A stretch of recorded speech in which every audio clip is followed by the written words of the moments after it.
Okay, news just in, and this is very, very important. Pay attention, ladies and gentlemen. A top government official, member of the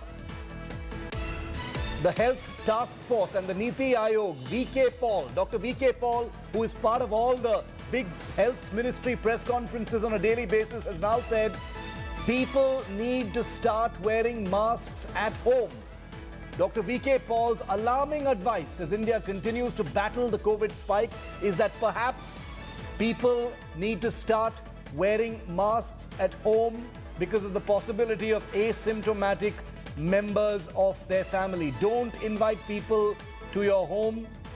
It's possible that you need to wear a mask at home. Take a look at this alarming word from the government.